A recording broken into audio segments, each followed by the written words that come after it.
हम रानी मिश्रा गोर लगै छी अहाँ समस्त मिथिलावासी के। आई हम एकटा भगवती गीत सुना रहल छी।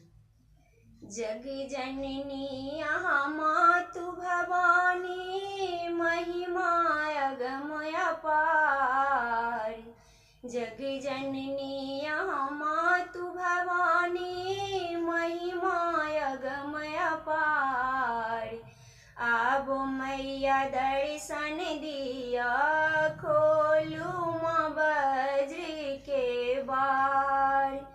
आब मैया दर्शन दिया, खोलू माँ बज्र के बार।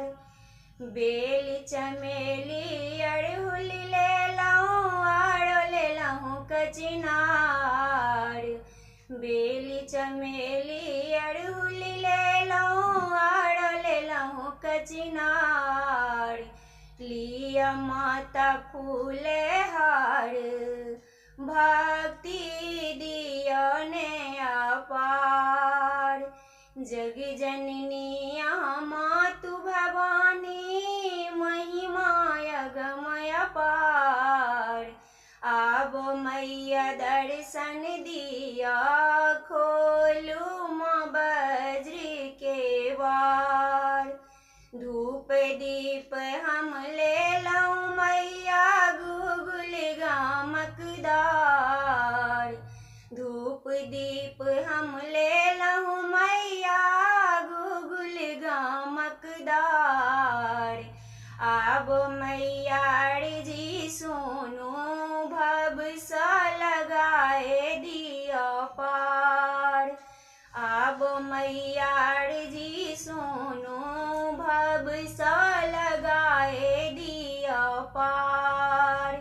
जग जननी अहाँ मातु भवानी, महिमा अगम अपार। आब मैया दर्शन दिया, खोलू माँ बज्र के बार। दूध पीठ हम अनलहुँ मैया, गंगा जल के ढार। दूध पीठ हम अनलहुँ मैया, गंगा जल के ढार। घुंघरू लगा चूड़ी टंगलहुँ, चुनरी चढ़ेलहुँ चमकदार। जग जननी अहाँ मातु भवानी, महिमा अगम अपार।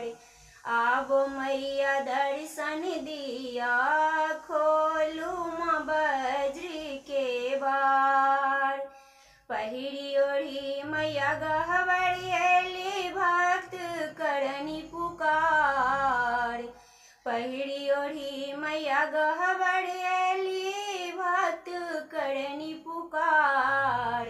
सबके मैया विपत्ति हरियौ, हमरो करू माँ उद्धार। सबके मैया विपत्ति हरियौ, हमरो करू माँ उद्धार। जग जननी अहाँ मातु भवानी, महिमा अगम अपार। आब मैया दर्शन दिया,